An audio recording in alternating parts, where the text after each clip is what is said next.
Welcome to Don't Encourage Us, the show where we talk about the big ideas behind fiction projects of all different kinds. Books, movies, TV shows, video games, nothing's off limits. I'm your host, Mike Myers, and I'm here with a crowd of people today. From fattest to skinniest, they are recurring guest and regular cat in the hat, Matt Bachman. Hi, Matt. Wait, am I the fattest here? As far as the continue. audience knows. Fattest reputation. My regular co-host, Thing One, a.k.a. Steve. How you doing today? Doing great. I'm glad I'm not the fattest. And returning guest, Thing Two, otherwise known as actor and voice talent, Steve Custer. Welcome back. Thanks. It's good to be back again. For those that do remember me, I was Spidey Steve back on the Deadpool and Wolverine episode.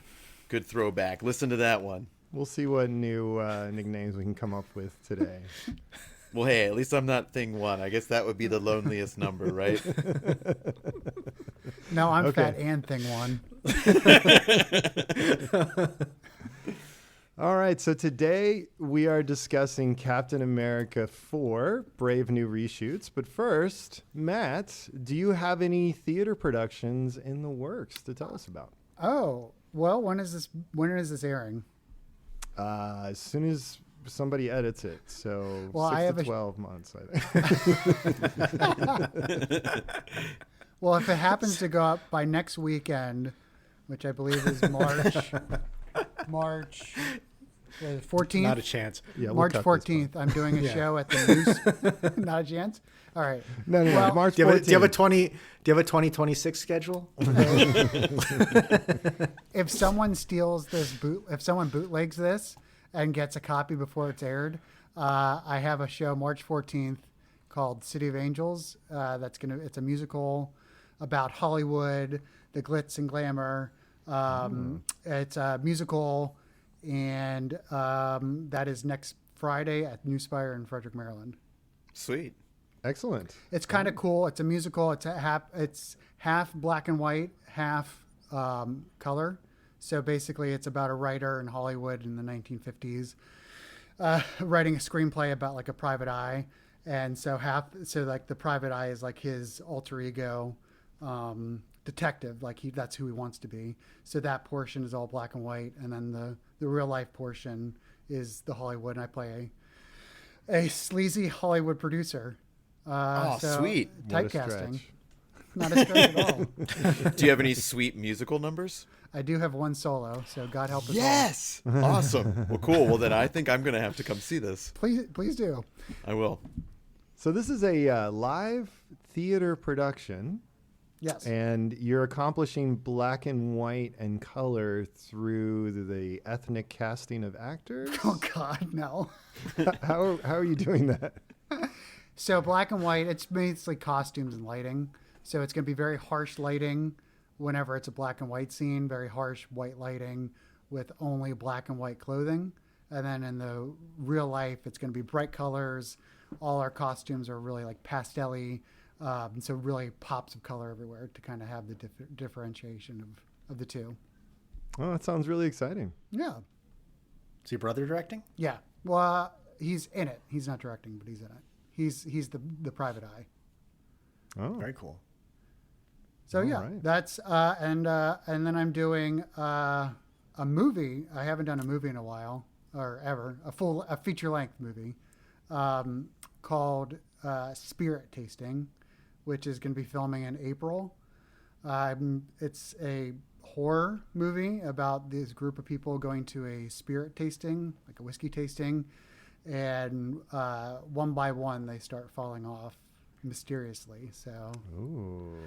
that will probably be available probably like on Amazon or one of those or Shudder, I think, one of those really smaller small independent production things, and DVD, I think, too. Probably sometime in 2026. That's huge. Wow, yeah. Yeah, that is Congrats, huge. man. Congrats. That's Yeah, this is awesome. Yeah, we will definitely do an episode on Oh, that. yeah. And we might have to do a behind the scenes pre-release episode and then maybe like a red carpet like initial showing episode? Let's do it Well, let's- live at the red carpet at the premiere. Let's see how it turns out first before we. Oh yeah, let Matt speak for it first. What's your character? I play Fisher, who is kind of a douchebag. He's like one of these like Brooks Brothers law firm type of guys who thinks this is all bullshit. You know, he's one of the people like, nothing can happen to me, blah blah blah, and then something might happen. Oh, Will I be the spoilers. last one standing? Who knows? Got to see it. 2026. Well, That's so cool. That is exciting. This is the first official film from our podcast, so Yeah, hopefully exactly. it's good. We'll see. I'll let you know. Yeah. Or I won't. We'll see. If it's good, I'll let you know. Well, if it's good, we'd We'll be bored We'll talking still look about for it. That's true.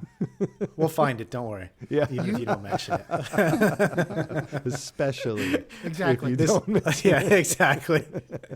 The episode's coming out no matter what, so brace yourself.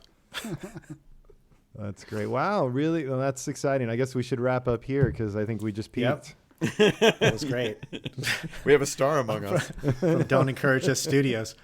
Suddenly very nervous to Yeah. continue this episode. Yes. All right. Well, what about you, Variant Steve? What do you got cooking? Let's see. Well, I guess first up, I've got a workshop that I'm kind of participating in that's trying to get me some more experience acting in front of a camera.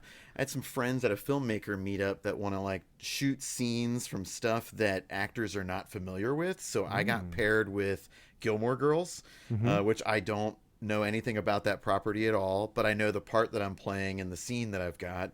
And Matt, you know our good friend Eric Jones, who's also going to be in this scene with me. So it's going to be the two of us.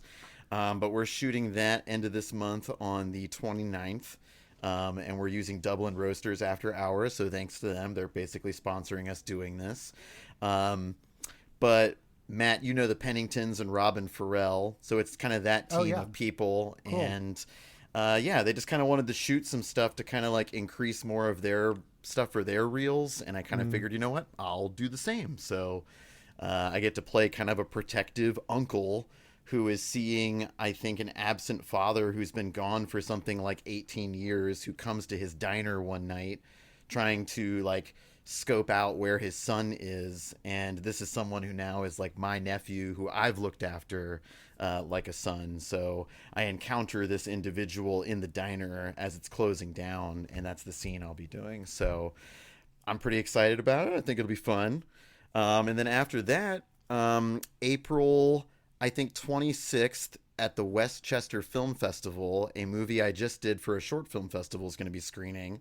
And in that one, I play a killer. And Matt, I think you saw that movie at the 72 Film Fest this last October. Outstanding. It's good. I would check it out if you can get if the episode's out in time. Please go see it. And then I think I can kind of talk about this just a tidge or just a little bit, but I'm kind of in like early talks for a full feature as well, Matt. Early talks. And Robin Farrell, the Penningtons, they're looking at producing this project that looks like they got the rights to a book that came out in the 90s, and it's kind of a young adult fiction that it sounded kind of silly to me at first because it's kind of a vampire story, but it's very different. It's not so aristocratic and romantic on the vampire side so much as them existing at all in the modern day is more like they are creatures of survival and surviving trauma to have even lived this long. And I'm playing kind of a jilted English professor that lost his son. And so I don't know too much more about it than that, but I just know that I encounter the main characters and will be playing a supporting character.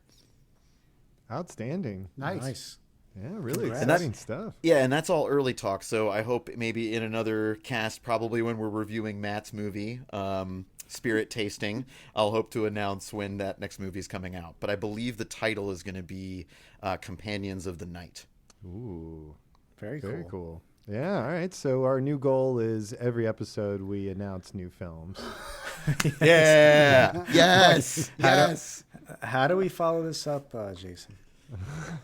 Yeah, what are you guys up tough. to? I'm like, Yeah, what are you guys up to? not acting. We not have a any feature podcast. films. Yeah, we have a podcast. This is our most recent episode after a several-month hiatus. Oh, welcome back. Was the last episode Deadpool? No, it wasn't. I think you guys had one after that. Right? No, that was the UNESCO Yeah. episode. Oh, right. Yeah. Yeah. Wow. All right. Well, I guess we will keep going because the surprises keep coming. Maybe there's another peek ahead, although I don't know. I wouldn't count on it. But you know what? Hey, I'm going to stick around. Yeah. And We'll be here. to help us continue to kind of warm up a little bit, we were thinking go around, do some hot takes on the MCU. As those of you listening know, the Marvel Cinematic Universe has been going through some changes. It's had some struggles. Puberty. It's trying to grow into its own, or maybe get back to where it was before. Maybe that's a hot take. I don't know. But I thought we'd go around and just get everybody's controversial takes or hot takes on the state of the MCU. So it's been, what has it been, like 20 years now? Anybody know the number there? So it's 2008, I think, is when it started. Yep. Am I right? That's right. So 17. Is that with Iron Man? That's with Yep. Iron Man, yeah. Yeah. All right. So starting with you, Mr. Matt, what's your hot take on the MCU these days? Well, I have one MCU hot take, but I think my spicier hot take is Marvel related, Sony Marvel related. Ooh. So if that is allowed, Yeah, judges. I permit it. My spicy hot take is I liked Topher Grace as Venom better than Tom Hardy. Now, this is going from someone who's never read the comics.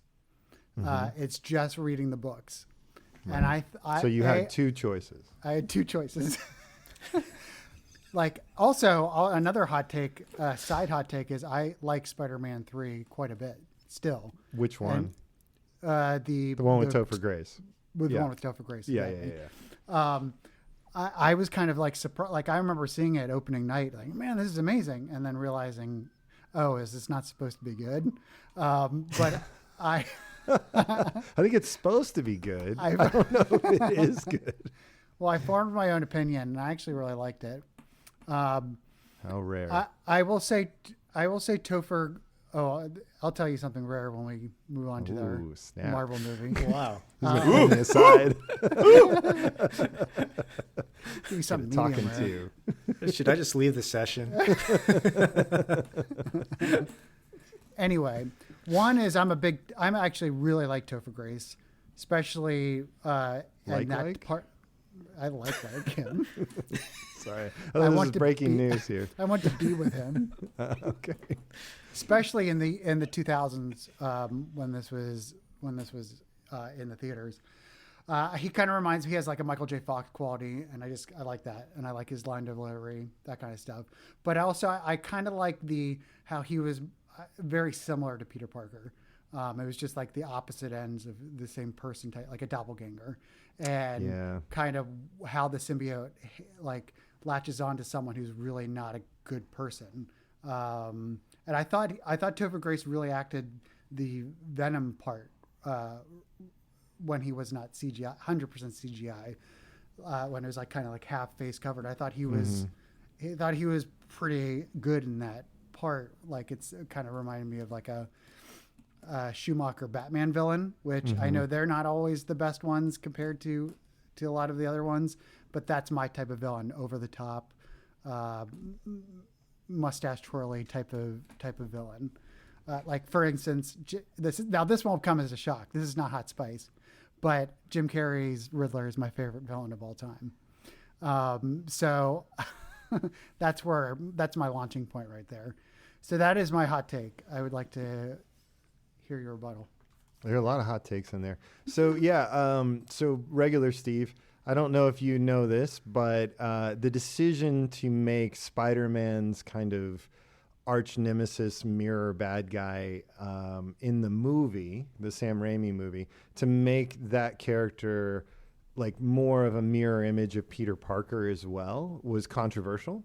because in the comics, the Venom character, the Eddie Brock character, is kind of a big, muscly, kind of not as smart, not, kind of dumb and brutish, right? Clumsy, not clumsy, but like mentally kind of clumsy.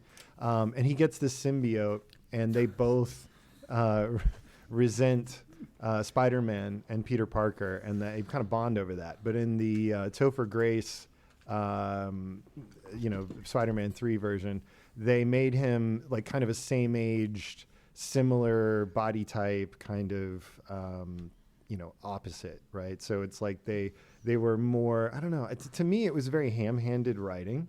It was like too on the nose. I liked the idea of the way they did it originally. I guess McFarlane or whoever wrote that, but had a very different person underneath the mask, so to speak. I think that was better to play off of, more interesting, but obviously it's 1-to-1 on that count for the show. Got it. Yeah. You don't have to ask me if I know or don't know, because more than likely I have no idea. So yeah, just keep explaining. Have you seen Spider-Man 3? The Topher Grace one? I'm sure I saw it and forgot all about it. But yeah, I'm sure. That was the one with So Sandman. I agree with your hot take. Yeah, Yes, that was with still a Sandman. Sam Raimi. Yeah. Yeah, Sandman. Sandman, yes. It was particularly famous, and you might have seen it this way. The special effects, it had a really high budget. They spent a lot of money on a character who can turn his physical body into sand. So the special effects were groundbreaking at the time. And if you went into like a Hi-Fi Buys or a Best Buy or something, it was always playing like this particular scene with Sandman, like, reincorporating, bringing his body from sand back together. It was like on a loop just to demonstrate all the new high def TVs and stuff. So you probably saw that a few times. What year is this movie from? 2006. Oh, wow. Wow. Did he know that? I'm Spidey Steve. That's amazing. Yeah, he's an That is encyclopedia. See, I really would have loved Topher Grace, Eddie Brock a lot more if they had introduced Eddie like by the first movie, even as just a supporting character at the Bugle, already being a photographer. Or the second one. Yeah. Yeah, just at any other point in time, I think it would have been nice because you could have seen them as rival photographers who also had kind of like an early friendly rapport. But it did drastically change over time to become something that was so much more than just, work rivalry or a hustle to get the shot because they were both freelance photographers. I love the Hank Azaria voiced Venom from the animated series in the 90s, and that's to me still the best representation of Venom. But I didn't dislike Topher Grace because I frankly thought that he was like a solid casting choice. I just thought it was a bummer that he only had one movie, but then also still had another villain to contend with. So there was just, I think he had could another have. one. He had Harry Osborn too as a villain for that. Yeah, too. that's There's right. There's three. Yeah, three total. So yeah, I just feel like in a way he kind of got robbed of being able to do more with it, and I think that's the true victim of it. All right. I'll take that as on my side. Yeah, that's a win. That's a dub. I'll give that one to you, Matt. I've got a question, not a hot take, for all of you guys. Do you think the movies these days adhere more to the comic book personas than the previous years, like the earlier 2006 or 2008 era? Or are they just completely off the mark? This is a great question because actually this can dovetail into one of my hot takes. I am not a fan of Uncle Tony Stark versus an Uncle Ben influenced start and inspiration to Spider-Man, because that is true to the comics, Uncle Ben. And I get that seeing Uncle Ben die so many times over the last 20 years may be an oversaturated market. From the rice, I get it. right? Yeah. Oh, yeah, The absolutely. rice. Yeah. He's allergic. And so, I guess where my mind goes with that is just, I didn't like that Peter right out of the gate knew a billionaire, which was something that I just felt like right out of the gate made him an unrelatable high school character that other kids couldn't relate to. And I feel like that was the purpose of Spider-Man in the 60s when Stan Lee wrote him, was to be this common character that you saw good in, but also wore a full body suit so that he could have been anybody. And I feel like the everyman aspect of Peter gets robbed away from him when you lose like the good hardworking man Uncle Ben who died and like really influenced his trajectory. So I guess I like MCU Spider-Man. I still like Tom Holland, but I was sad that Uncle Ben wasn't really anything at all. Like, not even any part of his coming out of a traumatic experience or also helping take care of his Aunt May. Like, there just could have been deeper levels there than cheeky, winsome MCU humor. I think So it was that's my hot take. I think that's because when Tom Holland's Spider-Man came on the scene, we've already seen two versions of Uncle Ben, the Uncle Ben Peter Parker relationship. So I felt like if Marvel did yet another one, I feel like there would be some backlash to that, similar to like Batman's parents dying too, where they did that multiple times. But I agree with you. I think it's more effective. But I think they went into it assuming that everyone knows, because his first appearance was Civil War, right? Am I right? That was his first appearance? He came into Civil War in 2016, and he was already Spider-Man. That's right. And then Yeah, when already Tony Spider-Man. Stark took him under his wing for his first movie, was he already Spider-Man? Or was that like a flashback? Well, I guess he was kind There of was a street. flashback. He was already Spider-Man. Yeah, That's he what was- the new animated series was going to fill that gap, and then Okay. they changed it, so now it's a different universe or whatever. Gotcha. Yeah. But yeah, I guess, I like the idea of a Peter Parker who's a bit more built up on himself and had that experience over time. And I guess No Way Home kind of sets things up that, like, he is kind of a fresh face again. Nobody knows that he's Spider-Man. He's not using a Tony Stark built suit. It's one that he made. So I'm excited to see where that goes, because to answer your question, Steve 1, that is more of a return to form and tradition that I'm excited about.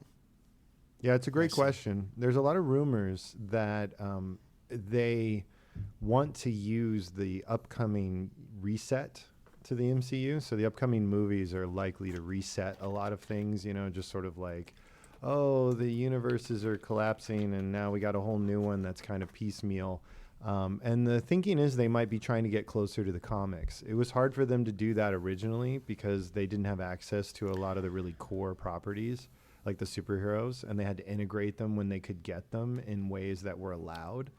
Like, for example, they haven't been able to make another Hulk movie because of the rights with Universal. They had to work around and deal with Sony for Spider-Man and so on, and the X-Men and so on. They had to buy Fox and all that. So I think they want to get closer to the comics, obviously with keeping some of the differences that really do work in live action a little better, but they've been struggling to do that. They've had limitations. Do you think the comics are dated though? I don't know. Like the comics from the 60s versus how they'd make it now. Is that why they've tended to move away from the comic stories, or is there something else going on? Well, I'd say there's actually a pretty drastic shift in how the comics have been used over time, because I would say a lot of the oldest stories, or even some that would be maybe praised as like some of the best or the most well-known, those were all kind of used up very quickly early on in a lot of those like first establishing movies, getting to Avengers and then getting to Thanos and getting to the Infinity Saga. Those were all things that had happened like in the 80s and before. And then by the time we're looking at post Endgame, we're looking at comics now and characters that are like becoming Captain America or being the new Iron Man, that are comics that are like 2010s plus. So we're looking at like even a disparate range in comics, but that's also called the 90s. That's when Marvel was about to go bankrupt because their comics did suck. And that's when they sold rights to studios, which leads us exactly back into that conversation. That's just another little Ouroboros there. All right. So, Steve Prime, do you have a hot take that you want to share with us on the state of the MCU from the perspective of someone who just happens to catch it when you're flipping channels? I just very accurate. No, the way I look at these, I don't look at these as a holistic story or storylines or timelines between all the characters. I just see them as standalone movies, because I don't know the background the way you guys know it, from like the comics to the origin stories to how everyone fits together. So I have a completely different take on the movies. I just see them as their own individual movie. Maybe Avengers as a series, I love the series itself, but I'm not looking at it in the same way as you guys are looking at it. So I don't really have a hot take where I'm like, oh, this timeline doesn't make sense because it's not related to this timeline over here. Like I don't think about them that way. I just don't know enough about the MCU to have a hot take in that way. Do you even have like a favorite MCU movie of the ones you've seen? Or maybe let's just go with like one you've really liked, and then maybe one you were just like, nah, man, as a whole movie, that was like a bad whole product. I mean, I would say Endgame I really enjoyed. I just enjoyed the Avengers in general, but I just really loved Endgame. And I just saw recently someone commenting on it's like everyone loved Endgame because of everything that happened before it. So it's hard to take it as an individual movie. So I'm just looking at it as like a whole. I really enjoyed that one. And I remember seeing Winter Soldier and really enjoying that too. But yeah, those are the two that kind of. Well, my question to you is, has your excitement level for the next or another MCU film changed? After seeing this last film? Well, it's been a while since Endgame, right? And have you noticed fluctuations in your level of interest in, because I think you're generally aware when it is or isn't a Marvel film, right? Mm-hmm. Okay, so I would assume after Endgame, if someone said, hey, there's another one coming out, which I think was that with Captain Marvel? Was that the next one? I forget. Would you have, I'm assuming then you would have been like, great, yeah, let's go. That awesome. I loved Endgame. Let's go see some more Marvel stuff. Now it's been a while. There have been some ups and downs. Like, has your excitement or enthusiasm for seeing these semi-independent films gone up or down? Yeah, I think it's gone down a little bit because I think they're just kind of pumping them out at this point to a certain extent. I'm not saying that, they're not capable of making a great, MCU movie, but I just think that it almost seems like a cash grab. Like when I watched that movie, The Eternals, I think it was. Oh boy. I was like, this was so boring, I think from watching that movie, I was kind of like, whatever comes next is probably not going to be that great. So my expectation wasn't that high. Okay. Yeah. And I think everything you're saying mirrors what the normal people in America say. So yeah, that sounds about right. And it's kind of hard for us super fans sometimes because we view this through a very different lens. And so our level of excitement fluctuates based on things like not just what we read as kids or what we're familiar with, but also like what we see on reporting sites about what's going on with the production or what, possible like twists or turns or characters might appear or, actors we've grown to be really fond of in certain roles. And the general population, I think, just isn't tuned into that and react very much the way you do. So, yeah. Right. Yeah, that was the point I was trying to make. Like, since I'm not so keyed into every aspect of this, it's so different when I'm watching one of these movies than when you guys are. You guys see all the Easter eggs in like the whole movie, and I'm like, I don't pick up on any of it. So, all right. Well, can I ask that question to you guys, to Jason and Steve? Yeah. Do you find yourself waning from like having to go see this movie, a Marvel movie, the second it comes out? Like when, and if not, when did it stop? Yeah, I mean, I think generally speaking, it's become something I'm less enthusiastic about. However, for me, it is more based on the individual film and what I'm hearing and the characters really more than anything. So like Eternals, I was like, I kind of don't really care how good it is because I like one or two of these actors, but not necessarily in these roles. And I don't care about this director, that director's take on this property. I never was a big Eternals fan. So it wasn't as big of a letdown for me because I didn't rush out to go see it. I think Black Widow, which a lot of people have forgotten about, I was a little more excited about that because of some elements in it. But I also had a feeling it really was kind of doomed from the start in a lot of ways. So I think we consume this so differently that for me, it's not a steady upward or downward trend. It's not as influenced by the last movie or the last streaming show or whatever. Yeah, I would agree with you up until Endgame. Like I would say up until Endgame, I was there opening weekend, had to see it before I got any spoilers and stuff like that. Then it turned into... I was more excited on an individual basis. Like for Deadpool and Wolverine, I wanted to be there opening day because I was really looking forward to that. But this movie, it took me 2 weeks to go see it. It was just kind of like, I'll see it when I get around to it. Right. So 2 whole weeks. I mean, that's a lot. I mean, for a Marvel movie, yeah. And I probably wouldn't have seen it. I probably wouldn't have seen it if you guys weren't planning on doing a podcast for it. Well, we're sorry. I mean, I would have seen it, but it would have You probably would been have longer. seen it. It would have been like 2 weeks and a day. And I think I had seen it before I had the knowledge of the podcast happening, because I do still feel like I'm always going to give it a taste. I'm always going to give it a try. But I will say that my overall enthusiasm has also kind of been in a decline. But also it's definitely at that individual property level. I'm kind of at that point now where it's like when I do go to a comic book store, I know exactly what books I'd like to read. So if there's so much out there and there's so much spaghetti on the wall, certain stuff's going to stick with me. Maybe some stuff's going to stick with somebody else, but I'm not going to pick up Agatha All Along over watching something like Captain America Brave New World. Okay. Although I'm not sure which one's better. That's an interesting debate for another episode. All right, so I think that covers everything about the current state of the MCU, including its entire history and future.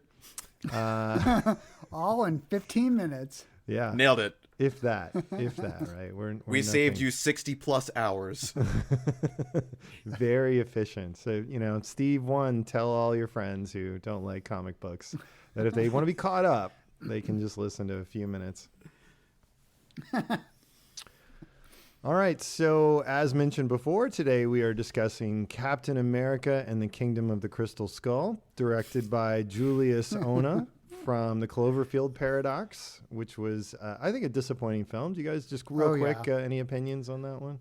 That was the one that was like dropped on Netflix like right after the Super Bowl, right? Yeah. Outer Space was on like a space station, Right. multiverse, kind of snuck in a Cloverfield monster at the end there. Yeah. I generally like movies that have stuff to do with on space stations or that type of horror in general, and I still found that one to be kind of a letdown.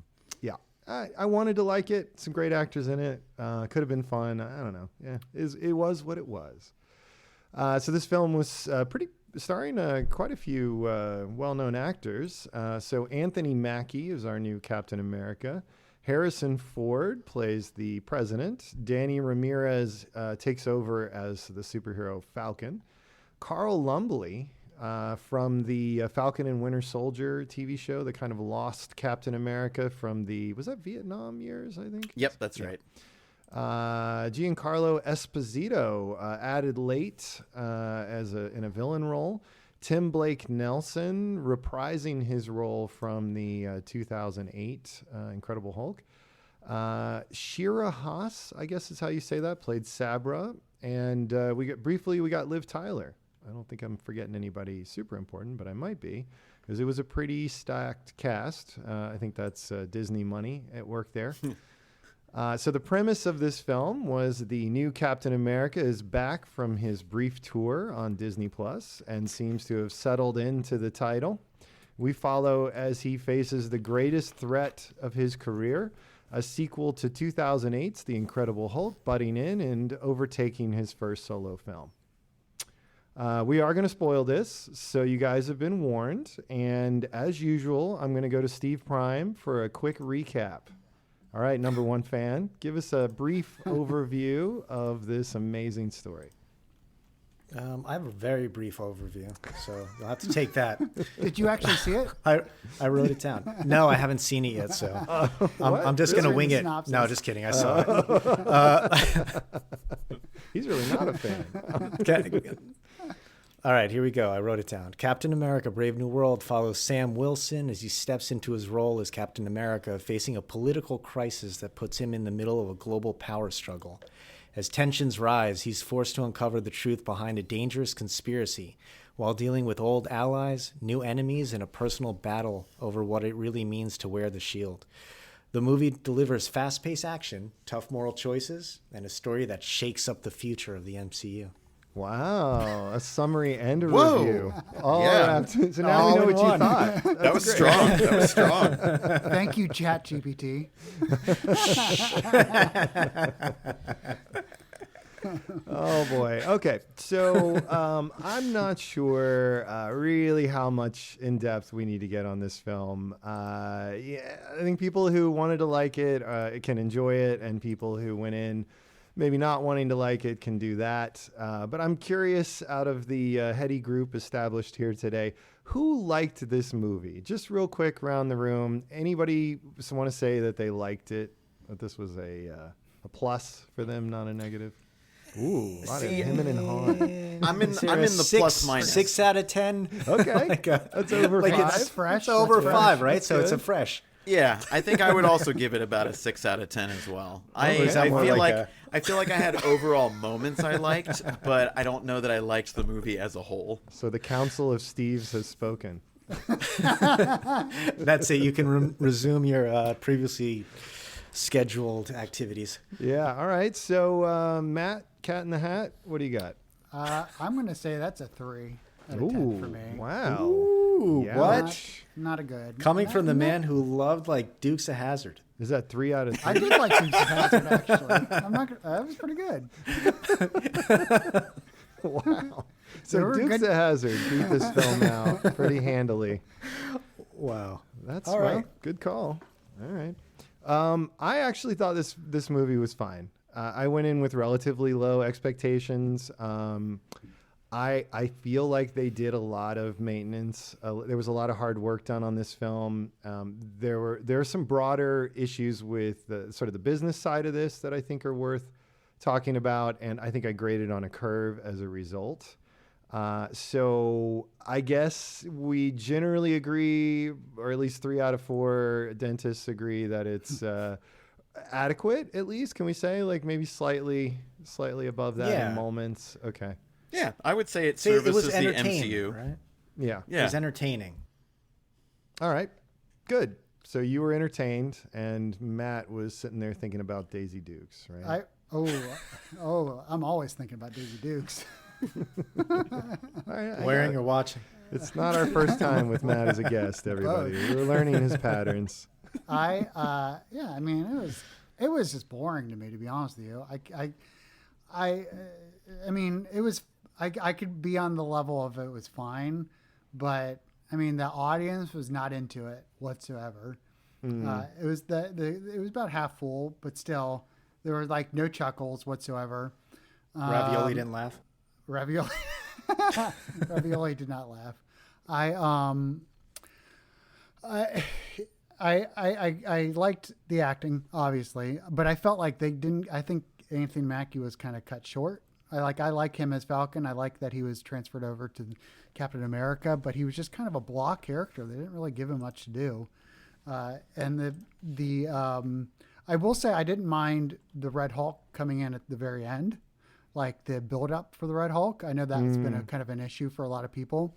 So I don't feel like that was not a criticism of mine. I like kind of the build up, but also the special effects. I mean, I know they spent so much money on this movie. The special effects looks like it just went downhill from previous movies. I thought the Red Hulk looked good, but the whole like final sequence with the cherry blossoms, I mean, you could tell they were digitally put in. You could tell they were on a green screen. It just like, and like the Captain America's like, I forgot what's that stuff from Wakanda? Vibranium. Vibranium, yeah. Vibranium. His suit made out of the vibranium. I thought that was kind of a cool aspect of that's how his shield and stuff, so he could do all like the superpower things because he had that technology. And I actually kind of like the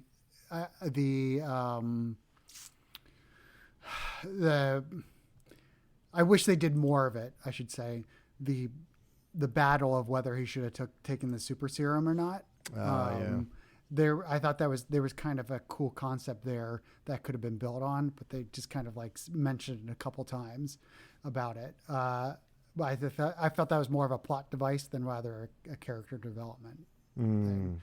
I will say I liked Harrison Ford. I thought he was he didn't phone it in as I thought he was going to. So I did like him. I think he was a good casting choice. Yeah, that was a bit bumpy to adjust to because he is so well known. Right. I understand why they made that choice. I would have preferred that they maybe not go with somebody who's so recognizable for his own persona, but at the end of the day, I can't fault him for making that choice. It's pretty obvious why they would do that, I think. I would agree with that. I felt like he still brought the gravel to Thunderbolt Ross, and him barking orders was enough for me to say, okay, this is something Harrison Ford is both good at doing and is, I think, still serviceable to this role. But yeah, I agree with you, Matt. I thought Harrison Ford was a high point to the movie. I was not expecting that. I definitely think, knowing that he wanted to phone in and get rid of Han Solo so long ago, these types of IPs I just didn't think would be interesting to him. So I don't know. I was surprised to see him actually, I guess, sink his teeth in a little bit. Yeah, I guess he's thinking ahead about retirement, and it'll be interesting to see if he allows his likeness to be utilized digitally. If maybe he's angling for like some voice work later, with a digital model, so he can continue to be live action, whatever, and maybe even synthesize his voice, and he can just sort of collect checks indefinitely. I think there are a few actors who are past or at the end of their careers who were thinking in terms of, easy retirement, which is, I think, it's an option that wasn't really there before, right? In a lot of really interesting ways. And I think it makes it harder for younger actors too sometimes to break in, because actors' careers are so much longer, and they're able to, technology is able to kind of bridge that gap so much more than I think it used to be. So interesting. Probably good. I don't know. I mean, the Red Hulk is such a major character. I don't know how much longer or how much of Harrison Ford we're going to get. Yeah. So that's true, I was too. concerned about that. I would have preferred they recast and go with someone who's a little bit younger, make him look aged up, and then that way we have a secure actor or actor to play the character Red Hulk there. But I guess we're just going to get him a little bit. Maybe they'll reset. I don't know. Can you explain the Red Hulk, Yes. the character? Maybe not to you, but yeah. Do it to the audience. I won't listen. So Sure. Google Red Hulk. No, so basically the Hulk, from the early days, one of Bruce Banner, who's the alter ego of the Hulk, one of his nemeses was the father of his girlfriend. And that father was Thunderbolt Ross. He was an American Army general, I believe, who was in charge of hunting down the Hulk. And so after many decades of that dynamic, I think Jeff Loeb, or what's his name? I forget who created it. That's right, Jeff Loeb. Jeff Loeb came up with the bright idea to introduce a new version of the Hulk who is also big and strong, but he's red. And when he gets madder, instead of getting stronger, he gets hotter. And he gives off heat. And I thought it was radiation, but I think it's just heat. Is it radiation as well? It's both, yeah. But I think in this movie, it really just came off as heat. I think it was just heat in this film, but in general, he's dangerous, right? He gets angry and he gives off radiation and heat, which is very different than just getting stronger. Right? It's a different type of destructive power. And when the Red Hulk appeared on the scene, he immediately killed another strong character, and he was, it was a mystery who his alter ego was, and it was a pretty exciting read for a little while. To figure out who is the alter ego for this new Red Hulk, who's so smart and devious, and he uses guns sometimes and things that are very un-Hulk-like, right? And he clearly hates the regular Hulk. And then we found out it was this general, right? So that was a neat layer to it. And then because he was initially a bad guy, and he ultimately got stopped by the Hulk, right? He was defeated and imprisoned. They did a really cool thing after that where they had Captain America show up and appeal to the army service, mentality of Thunderbolt Ross. and to convince him to turn back to the side of good and work with the Avengers and the heroes. And so he's just kind of that, and I hate this term, but kind of that anti-hero a little bit, like or maybe like a badass hero, right? Like the Red Hulk. So he's had a lot of different roles in the MCU or the regular comics universe. Really, at this point, fairly rich history because it's been a few decades since he was introduced. And there's a Marvel property coming up soon called the Thunderbolts that has some of those kind of anti-heroes. And in modern comics, the Red Hulk is in the Thunderbolts now. Yeah, that's right. So he wasn't originally, but they added him. I thought about mentioning that, but you can see the confusion in his face. For sure. Yeah. Totally lost him. Just glazing. I got you. 1,000 yard I got the stare. gist of it. Yeah, I think he's red. The first two sentences probably would have covered it. Yeah. Do you remember Thunderbolt Ross in the other movies, Steve? Only he was played by William Hurt. Yeah, I only remember him from, I think, the first Hulk movie. But didn't he make an appearance in Civil War for the Sokovia Accords? Yeah, he's popped into a few. Yeah. Okay. Yeah. But yeah, I thought he did a great job. Yeah, it was kind of funny to have the opening of the movie, I guess, for this Captain America Brave New World, having him step into this divisive role of president during what appears to be a divisive time in the world as well. And I was wondering how this movie was going to touch on stuff internationally, and I was happy to see this movie finally talk about stuff that happened in the Eternals and what we saw out in the Pacific Ocean, in particular, which was leading to another resource. I know, Matt, you were talking about vibranium earlier, but I'm very curious about this being the introduction to adamantium, which we mostly know popular to Wolverine and his skeletal structure. Oh, right. Yeah, that was weird. So in the comics, there are a few metals that don't exist in the real world that play a big role in explaining why people are able to build armor or weapons that have these properties that allow them to do super things, right? And so you've met vibranium in the Black Panther series, and it absorbs energy and it's blah, blah, blah, it does all this stuff.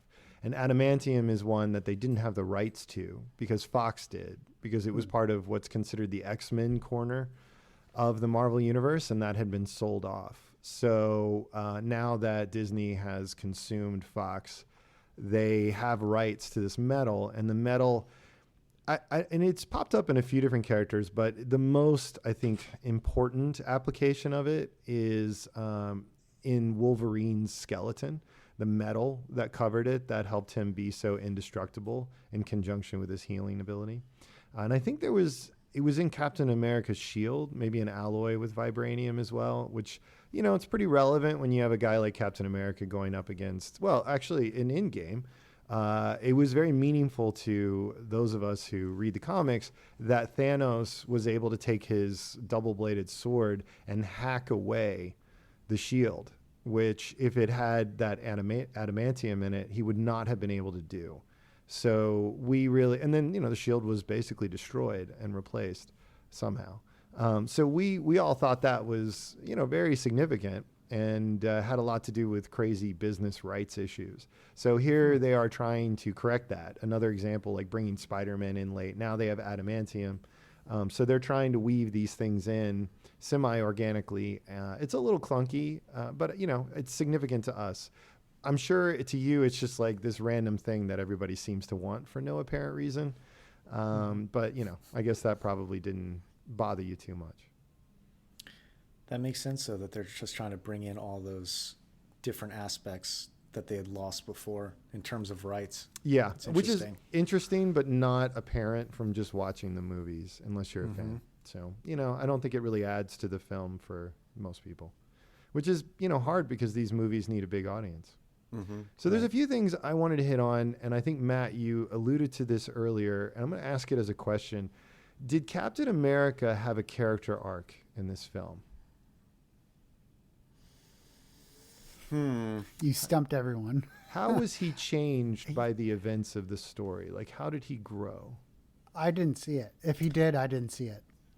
I felt like he was the same from beginning to end.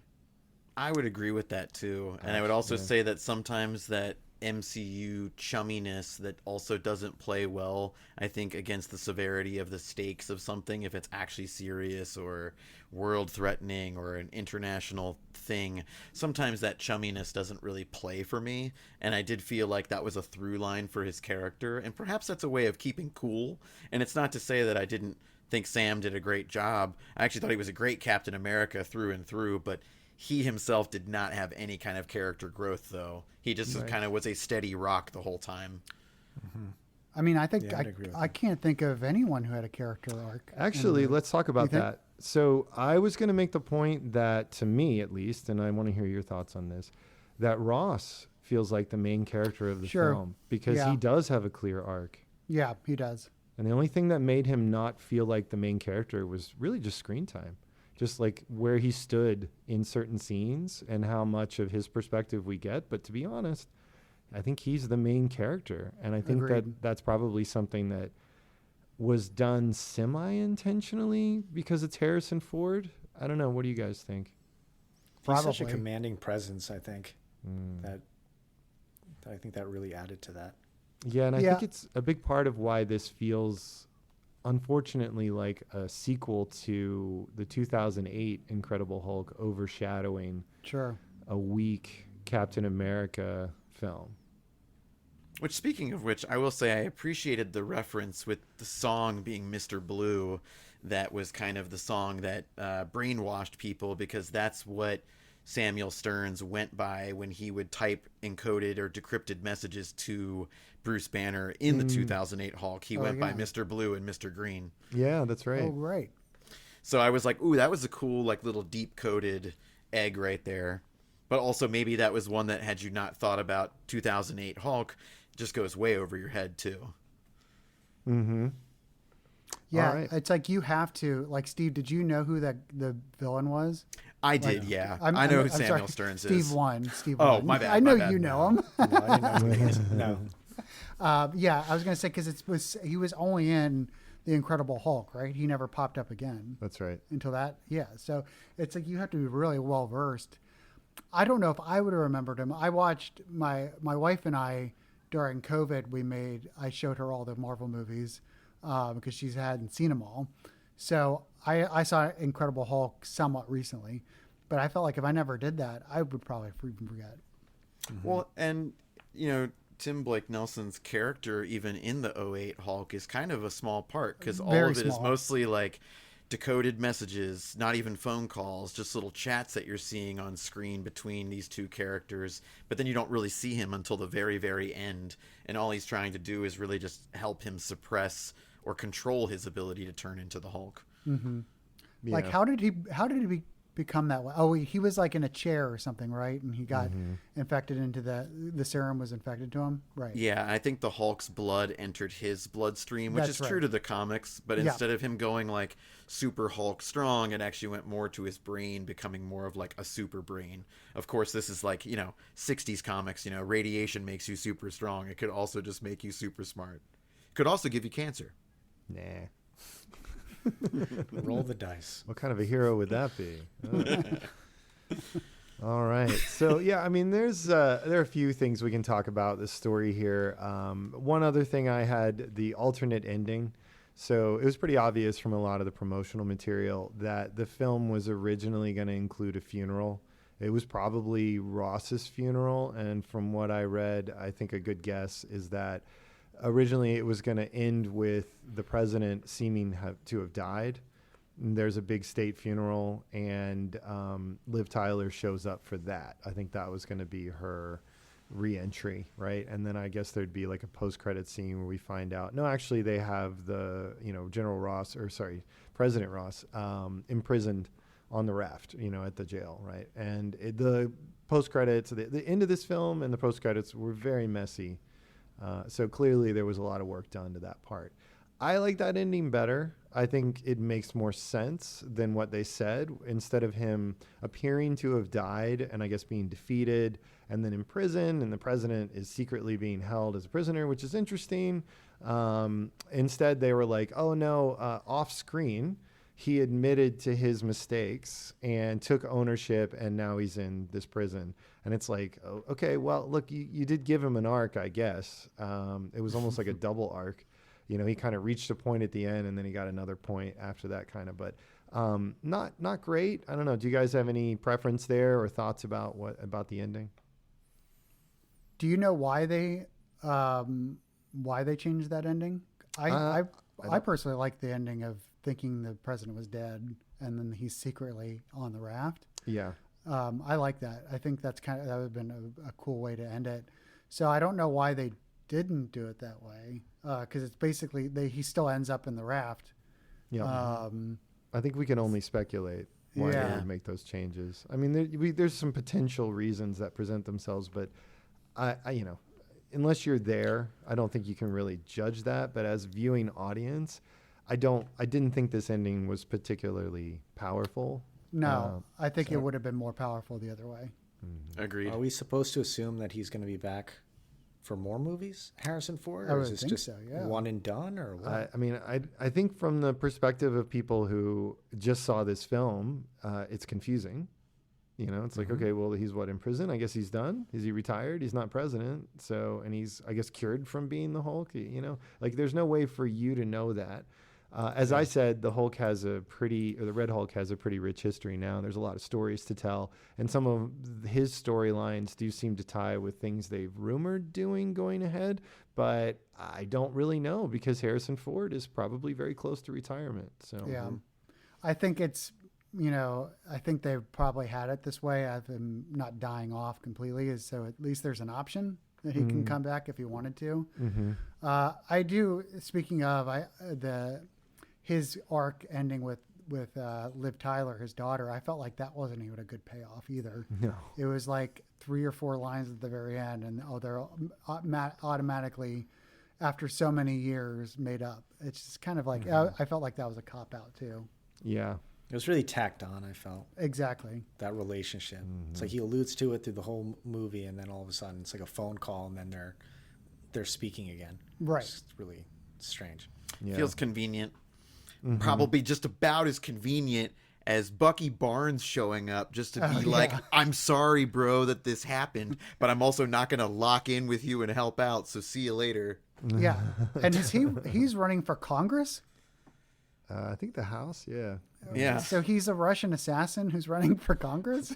Well, this is a pet peeve of mine because I think the logical sequence was to have him get the shield.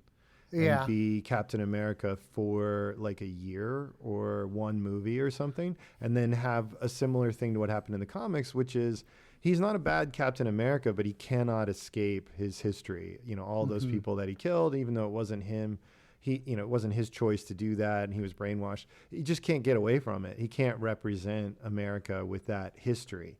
So he ends up having to surrender the shield, and then it makes way more sense for Sam to inherit it at that point because of what he represents in his history. And it's a nice counterpoint, so I think there's a really logical sequence there. And I'm assuming they decided not to do that for reasons that have to do with like audience testing or some sort of other agenda that they had. I really don't know. I also think Sebastian Stan, especially a few years ago, was a better actor to take such a heavy responsibility, like such a role that requires you to present yourself as so confident and capable. And I think that actor could have stepped into a version of Captain America that would have really resonated more.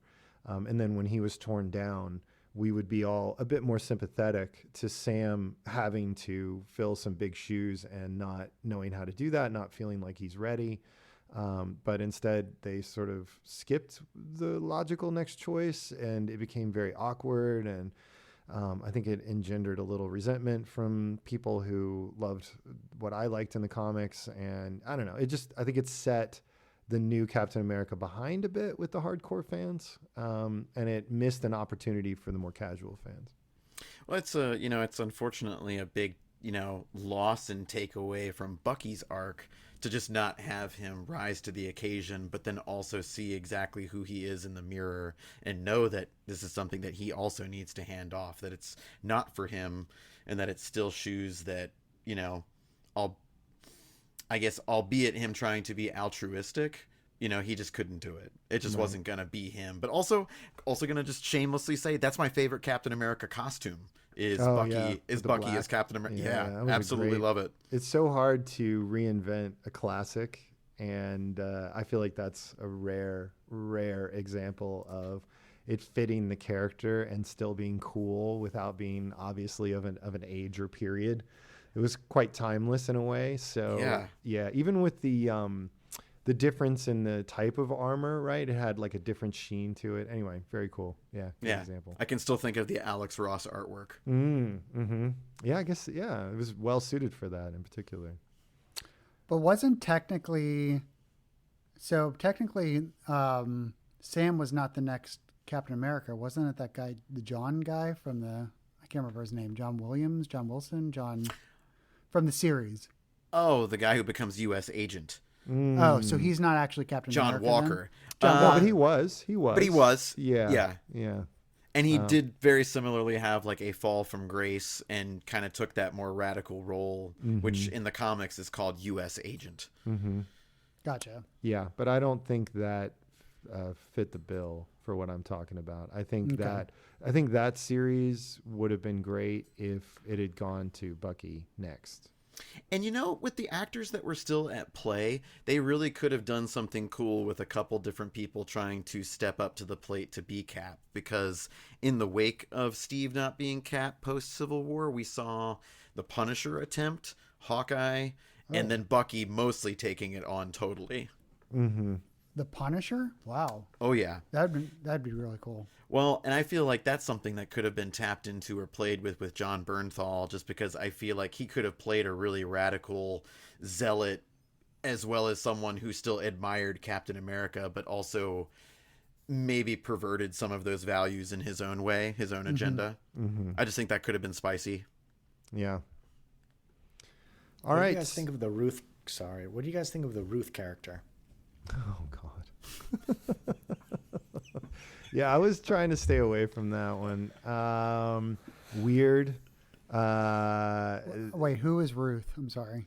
It's a Sabra, I think. Okay. The like ex. So this is a character who went through a lot of changes because of world events. So originally she was going to be an Israeli. I guess she was a mutant. I don't know if they were going to go with... So in the comics, that character is an Israeli mutant with superpowers and part of the Israeli military, I think, if I remember. It's a pretty obscure character. And with all the things happening, they decided that was a little too hot. So they tried to edit that character way down. They changed her background and they just did a bunch of things. So she had a much beefier role and she sort of pops in and out of this story. There's a couple times where it's like, how did she get there? Like, why? And there, there's some other clips online and things that I don't remember they were in the film, but they were released as part of trailers and she was supposed to be in, I think, the finale and all these kind of things. So it was just a mess from start to finish on that one and a very odd casting choice. And I decided not to dig into that one too much because she was sidelined a lot. Her role was reduced. And I think the actress is probably good, but I did not think she was a super believable casting choice for what they ended up with. But you know what? Whatever. Like, it wasn't so in my face. What was your reaction? I just thought that the character was just kind of tacked on. Yeah. In a lot of ways. Like you said, she's kind of popped in and out at certain points where I was like, I'm not sure why she's necessary at this particular point. You know what I mean? It wasn't like if you were watching a movie that was like written really tightly, that would be a character that they would not put into scenes. Yeah, it was the other way. Instead of being tacked on, it was cut down. So yeah, you're right. And you know what? And in old MCU, I feel like we probably could have, if she was somebody who was like on S.H.I.E.L.D. or as a part of some other organization that we either knew or had been developed at this point, maybe that could have worked too, but she just kind of felt like a random character, unfortunately. I didn't know that it was that bad in terms of let's change this, which probably meant a lot of reshoots and whatnot too. So that stinks, and I actually feel bad for her. I bet she's probably a victim of reshoots. Yeah. Didn't they say she was like a former Black Widow? Is that? Yeah. Did I hear that correctly? That's the new background. Yeah. Yeah. Okay. Yeah, it was like out of nowhere she knew all these fighting skills. I'm like, whoa, what's going on? Like I thought she was a Manchurian candidate or one of the people who were playing at first. I thought she was one of the people trying to kill him. I didn't. It was really muddled. It was very muddled. Yeah, there were a couple redundant characters who could have been melded, I think. But I didn't hold that against them as much as I normally would because I think they were doing their best. And, we should talk a little bit about the business side of this because I think a lot of the complaints we would have about the story really are about like the production side challenges and the state of film and MCU in general, plus all the different challenges that Hollywood's been dealing with, strikes and, special effects and things like that. So one thing that I think, and I want to hear you guys' thoughts on this as well, is I don't think this was the right film to release after Deadpool.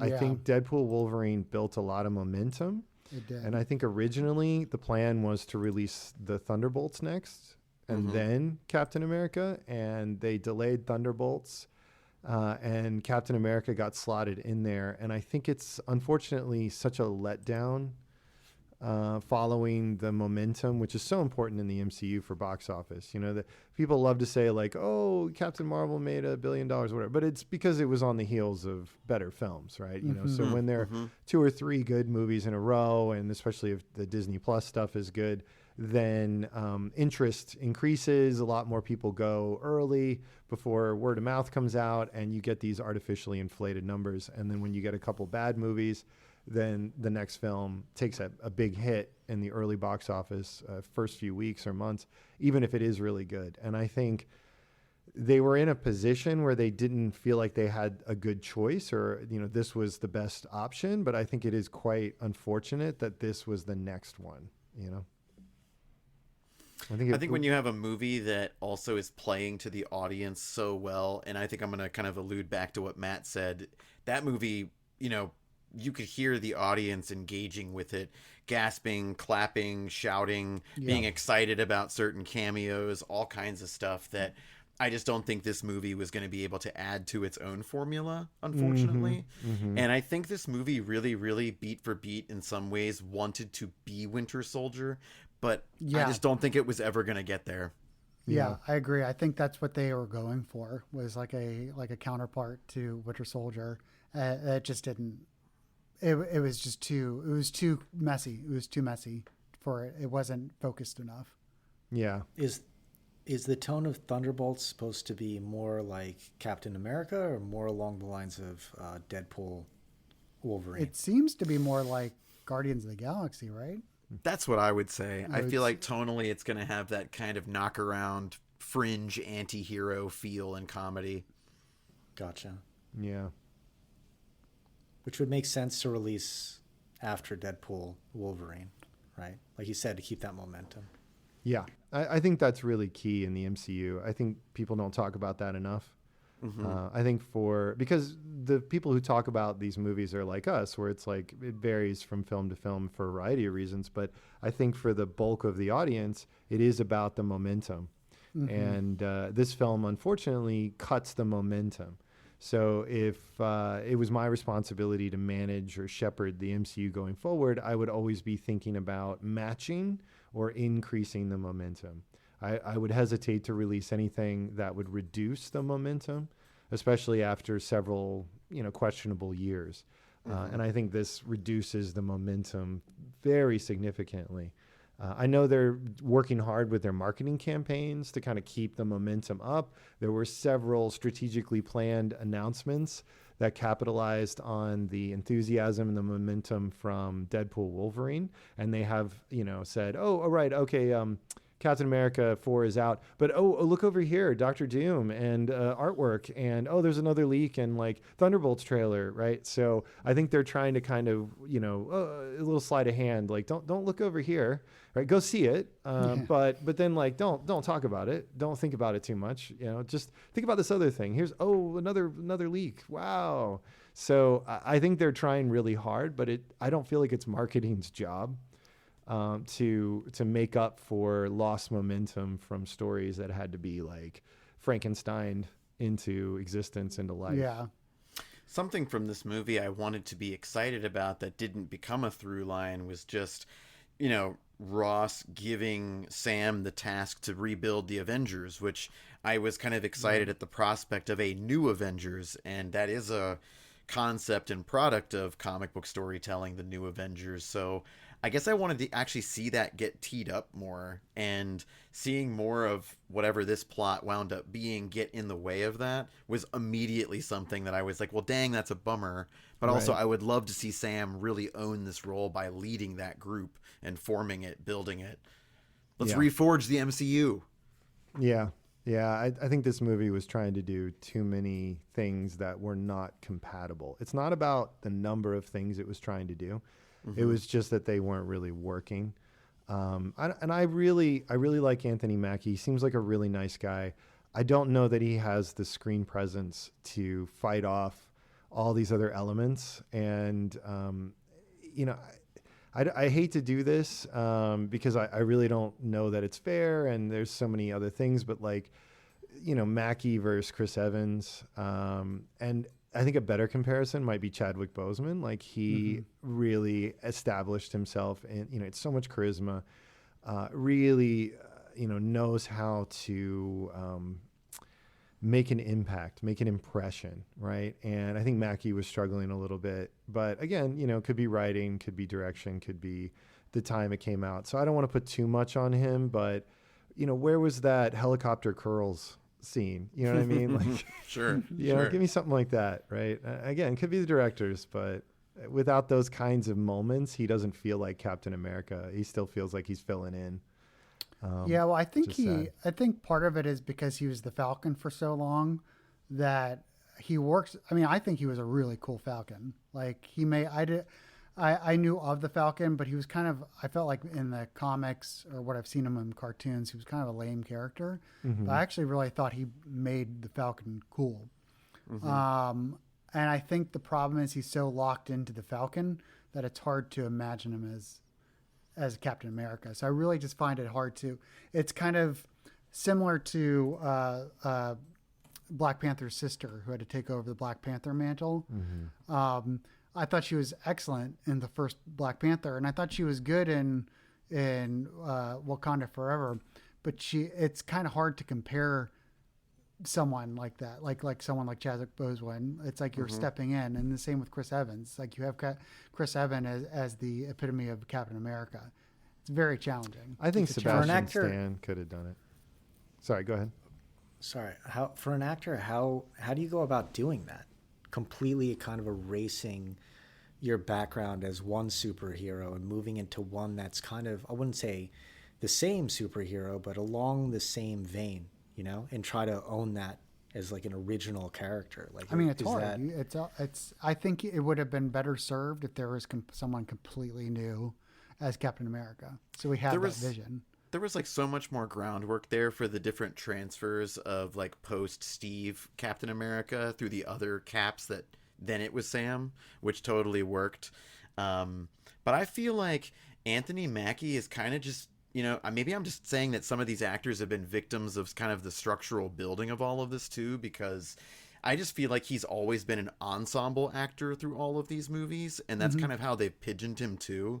So I've never gotten to see him rise to the occasion to be like more than the ensemble Captain America. And, I feel like Chris Evans was given all of that opportunity with, rich movies, but also interacting with so many of the MCU characters that I just feel like Sam hasn't interacted with that many characters in the MCU at all. It's making me have a harder time seeing him connected to the wider picture. Yeah. It's like, what if Don Cheadle had to take over Iron Man? Like, in many ways, Don Cheadle might be a better actor than Robert Downey Jr. But to see him as Iron Man, it would be a really, it'd be a real big challenge. It'd be odd. Mm-hmm. Which is going to be interesting seeing. So I think Robert Downey Jr., because he's, cast as Doctor Doom. We haven't had a Doctor Doom in this MCU. So he gets 2 cracks at it, basically originating a character, unless he's supposed to be some variant of Tony Stewart. Tony Stewart. Tony Stark. Tony Stork.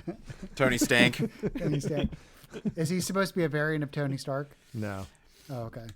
I think isn't there a what if issue though that is something like what if Reed Richards's roommate wasn't Victor Von Doom, it was Tony Stark, and then it's about Tony Stark becoming Doctor Doom. Yeah, it is in the comics. Yeah, I was gonna say I think Matt, to answer that, it's just like I think a single issue as like a what if. Right. Which that's even a cartoon series that I lost interest in after the first season. By the way, I watched them all. Talk about losing momentum. Oh. Yeah, for real. Youch. That was probably the bigger blow. I noticed they kind of dropped them all, and they're like, "Happy holidays." Yeah. You don't need to watch Disney Plus. I'm gonna give Matt's 3 out of 10 to the What If show. Yeah, well, barely. All right, so I'm gonna go around the group and ask you guys. So, original Steve, anything else that you want to say about this film? Yeah, I mean, I think this movie. I mean, everything we talked about. I'm trying to think if there's anything to add. I'm still giving it a 6, even after we talked about all this. I just think it was okay. I like movies where there's like some type of character arc or something that happens, and I think we can all pretty much agree that there was really no arc in the Captain America character at all. He stayed exactly the same from the moment you saw him until the end. And I think it was something interesting that you said, Steve. He didn't really have that much of a chance to interact with other really dynamic characters, which would have really added to the story. So it was very like paint by numbers. And I think it was a movie that was really mostly about the president and his conflicts, which is fine, but it's supposed to be Captain America, right? As a movie. So it's an odd movie in the fact that it put the main character in like the side character role, which was interesting. Mm-hmm. Not in a good way though. not good interesting. Yeah, not good interesting. Kind of weird interesting. But overall, I mean, it was okay. It was entertaining, but I think it could have been so much better. Yeah, I think same, and I'd still stand by my 6 out of 10. I thought it was just okay. Some of the action was fun. I always enjoy that in a Marvel movie, so that was, still pretty, up there in top tier compared to some other things I guess I would see. I thought Anthony Mackie's performance was serviceable, but, I just feel like they didn't give him enough. It wasn't dynamic enough, and perhaps this movie really was a victim of, like, poor construction, having to have so much reshot. It definitely felt that way, and I definitely wanted more, but I guess I can just hope that this movie inspired Sam's Captain America to do exactly his task, start the new Avengers. All right. Matt, any final thoughts on I'm going to upgrade my score by 1 point to a 4.10 or 4 out of 10 because of this.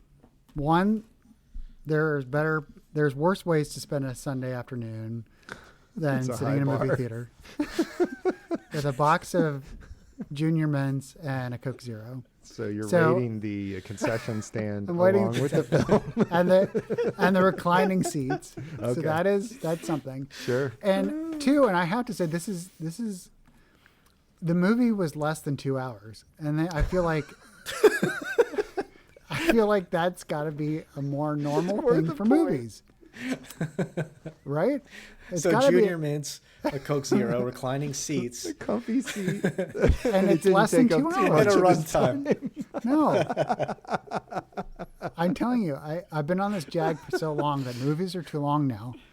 Under 2 hours is where we got to keep it. It kills you to rate something lowly, isn't that what it is? I know. You're regressing to the mean. You can't do it. Well, It's too many standard deviations I have away to- from his baseline. I have to appreciate the art. What can I say? But yeah. We love you. I don't know for how it. it went down. How did it go down like 7 or 6 points from your median? He must have Your 10. hated it. Like, Yeah, he was like, probably what happened? bleeding. In No, I can't imagine. he was like crying. I've screaming. never heard you say you don't like a movie. You know that? In all the years I've known you, What you can I love say? every movie. I didn't like Literally League of every Extraordinary Gentlemen. We had a whole podcast. Until on I it. explained it to you, and then you loved it, right? I upped it. Great episode. I didn't like usually It was a great mention episode. our last. I don't usually push for anyone to go back, but the League of Extraordinary Gentlemen. If you want more of lovable Matt, that's the episode for you. Sorry, go ahead. You're right. I'm sorry. I like everything. Okay? I like. quite all right. Here's It's quite another all thing. right. I enjoyed Madam Web. Okay. I And enjoyed there goes it. the audience. Yeah. Let's cut the audio here. Credibility skyrocketing. All right, so I'm going to do another around the room here. This time I'm going to start with General Custard up there. What would you do with this intellectual property? They put you in charge. Kevin Feige said, "Look, I'm super busy. I can't handle all this stuff. I'm bringing you on board, but I really just want you to handle Anthony Mackie and the new Captain America. So you're in charge. What are you going to do next for the MCU with this character?" I think the discovery of the adamantium and that celestial that was out in the Pacific Ocean is something that I would like to know more about. But I also hope that if Anthony Mackie's Captain America can explore this, I have this theory that because of the way it is shaped, it might just be Galactus.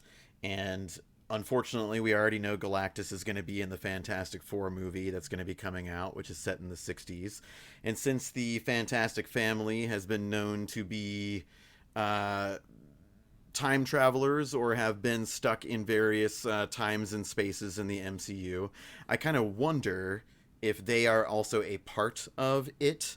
And I wonder if maybe his Cap can try to discover what is going on here, this source of adamantium, maybe if it is Galactus, and then perhaps that might even release the Fantastic Family from the suspended animation that I suspect that they will be in the end of their movie. And that's my theory / maybe where I would want to see the IP go, so that Sam's Cap can also start to be a part of major discoveries, the way that like SHIELD discovered Steve Rogers, in the Arctic. All right.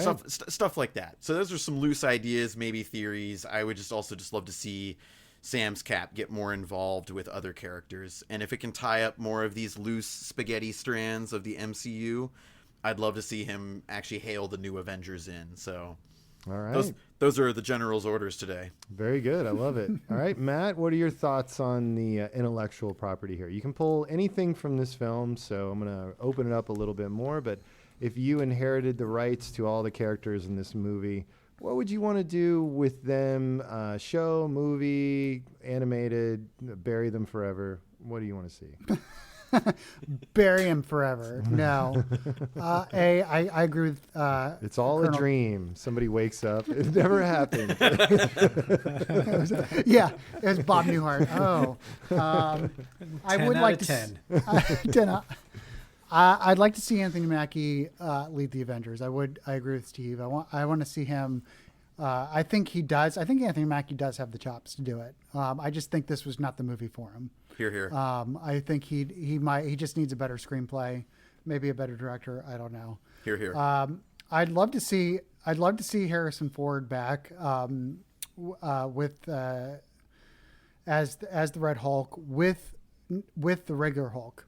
I want to see like a buddy cop type of thing. Okay. Maybe similar to the TV. I mean, I don't think they would do it, but they have a TV show similar to the Falcon and Winter Soldier, similar to that. I don't know what they would do, but I think that I would like to have them, and I'd like to lean more towards comedic, and bring in She-Hulk too, because newsflash, liked She-Hulk too. Thought it was a very good series. Wow, and the audience is stunned. I like the actress. She's one of my favorite actresses. And I like the rom-com part of the She-Hulk. Bring them in. But yeah, I'd really like to see them have sort of kind of like maybe like a Midnight Run type of TV show. Timely. Yeah. Love that movie, by the way. I actually just watched that recently. And guess I what? love that movie. I love it too. It was really good. Check it out. Another 11 out of 10. Another load out of 10. Wish I saw it reclining. Yeah, so I think that if I was going to choose something, it would be that. All right. So next and perhaps most interesting are non-fanatic. You have now been put in charge of something of which you were only vaguely familiar. What would you do? You have all of Disney's resources, so you're welcome to present this in whatever format you like. These characters are yours to play with. Where are you going with this? Say a movie where you're bringing back the Avengers. I really like that idea. I just really was curious about what he would do leading the Avengers, because I was like, we got to give this guy a chance, because I do think he's a great actor. And I think if he was put up in a situation where he's with the Avengers, that would be really interesting to see. And then I'd also want to see more Sidewinder, because I thought he's so great. I forgot about him. We kind of skipped over that, but one of the good performances. Yeah, he was good. Yeah, I'd want to see more of him. I'm not exactly sure in what way, if he would be like the central villain, or if he would be someone who teams up with another villain in the universe. But yeah, I think that would be a pretty interesting movie, because I think you'd get to see a lot of different sides of Anthony Mackie and see if he can really play this character much better than this movie gave him, that he was able to do in this movie. But on top of that, I think you have a scene-stealing villain or like side villain. I think that would be a great concept. A couple of those like heat scenes where there's like a intense conversation in a diner between Giancarlo and Anthony Mackie over something, whatever. Because the guy can steal any scene. It seems like you put him in something, whatever it is, like in Breaking Bad. Every time he was on screen, you're just like riveted. Mm-hmm. So Mandalorian. Which I didn't see either, so I should probably see that. I know.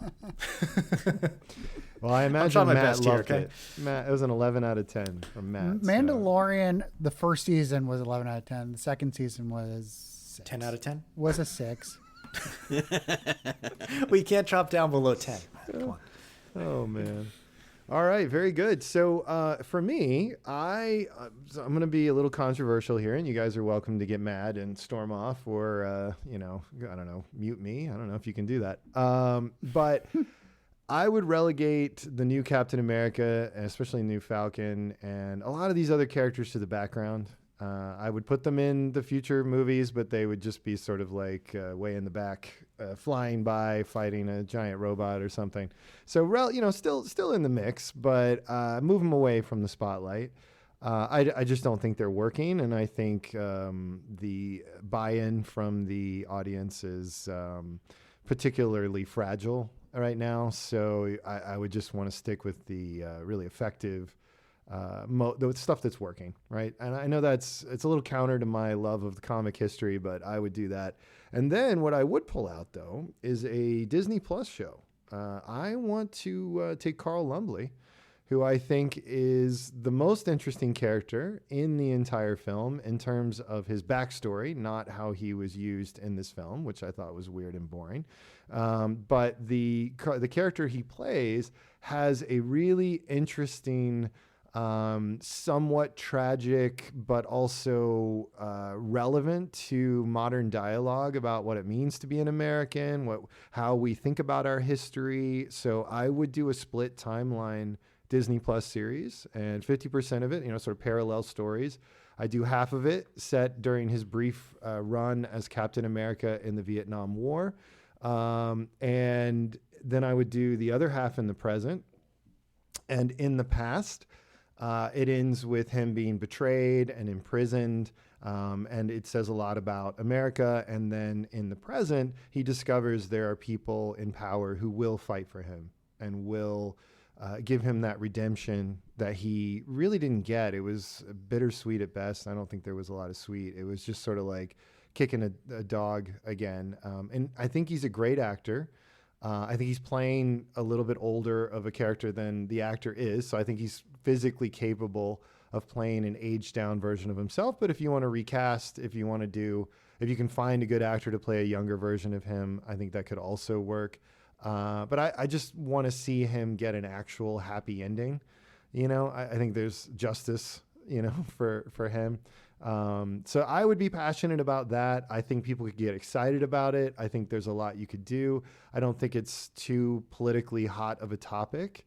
I think a few years ago it kind of was. I think there'd be too many strong opinions that don't really belong for this level of entertainment. But I think these days things have settled down just enough, and people would just be happy for there to be a really good story that was well thought out. So that would be what I would do. That would be my pitch. And I just let everything else cool off. I'm into that. Yeah. Honestly, I think it'd be cool to see that, and I'd love to see Isaiah Bradley get kind of all of that story kind of coming full circle for something that does give either his own, because I feel like he's trying to forgive his own soul too, and I just feel like there's a lot there that could be so big. There's a lot of pain. Yeah. It would just be it could be very powerful. I would love that. There's trauma and there's pain, and you feel sorry for him, but he is strong. Anyway, I think that is the richest mine to pull from, the richest vein for entertainment in this entire film, honestly. So for me, I would just sort of sweep everything else aside and let the Russos just do some rehabilitation on a lot of characters, and then I would focus on this in the meantime. All right. So, Matt, do you have some trivia for us? I got some trivia. I'm very excited. Let's see if we can embarrass ourselves. I made it so that original Steve will be able to hopefully participate. So it's all MCU, but you'll see. It's not like character driven. Do you think maybe we should just play it as just you ask the questions to OG Steve? No. It's to all of us. Yeah, no pressure. No, don't know that. No, don't know that. Not familiar. No, I think Steve will actually do pretty well. I think he will. Oh, sweet. I think he will. Steve too will do great. The first question is, according to the Rotten Tomato scores, now these are just MCU movies, just in the universe, what were the top 5 highest rated movies? Rated by, I'm sorry, according to what? The Rotten Tomatoes. Rotten Tomatoes. Oh, gotcha. Yep. Okay. All right. Are we just supposed to randomly shout out? Yeah, just go ahead and randomly shout out. Iron Man. Iron Man is number. Iron Man Black is number Panther. 3. Endgame is number 2. Black Panther. Black Panther is number 1. Infinity War. Wow, Black Panther's number 1? Yep. Awesome. Infinity War is not on here. Not the top 5. Wow. So we're missing one. You're missing 2. Oh. Winter Soldier? No. Civil War.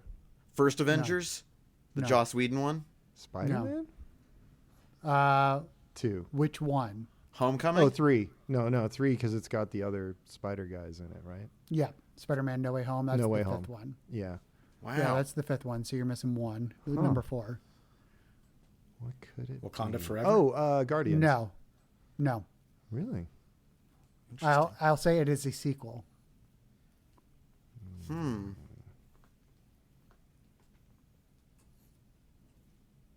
don't know. You're gonna have to tell us. Think I think. Yeah. comedy. I'll just give you hints. Think comedy. Guardians of the Galaxy 2? No. Ant-Man and the Wasp? No. No. God, no. It's No, not gonna God, be any no. of those. I mean, I like Yeah. those movies, but it's not. Same. Yeah. So this is the 3rd in the series. Oh, Thor Ragnarok. Yep, you're right. Oh, That's it. really? Oh, So- that's interesting. Black Panther's at 96%, Endgame 94%, Iron Man 94%, Thor Ragnarok 93%, Wow. Spider-Man No Way Home 92%. So That is all very weird. close. That's a really Yeah. interesting one to me Wow. because while I like Thor Ragnarok, it's also one of the ones that's one of the weirdest Marvel movies to me for tone Yeah. in particular. And I just would have never thought it would be that high up there on the Rotten Tomato score. So But this is That's the a critic surprise. score, right? This is the critic score. Yeah, so We're not they doing chose films that they kind of balanced popularity with did something interesting. pop. Right. ah, I think that's what that reflects. Right? Okay. I don't Right. know what the audience scores look like. but Yeah. Yeah. Okay. Is there a way to filter by audience score? I'm just curious. Yeah, you can check. I could check. Was a good question. But Yeah. so I have the next question is the lowest Rotten Tomato scores. What are the lowest, the 5 lowest? Thor 2. Madam Web. No, Madam Web's not part of the MCU, Yeah, and Thor that's- 2 is not. Sony Thor film. 2, Thor 2 is not on there. No. Really? Oh, good Nope. for Thor 2. I'm going to go with Ant-Man Quantumania. Quantumania. Yeah, Yep, that's everyone number hated one. that. Yeah. That's number 1. Eternals. How about Thor Love and Thunder? Eternals is number 2. Thor: Love and Thunder is number 5. Wow, it's so unfair. You know. So you're missing two of them. Captain Marvel 2. That's got to be down there. The Marvels? No. Ooh, wait. The Marvels. Yeah. The Marvels. Yeah, that's what it's Is that called. yeah? Yeah. One more. Not Black Widow. No. What else got just totally? Oh, Incredible Hulk. No. Really? What did everybody really not love? Someone's screaming right now. They're like listening. They're like yelling the title of it.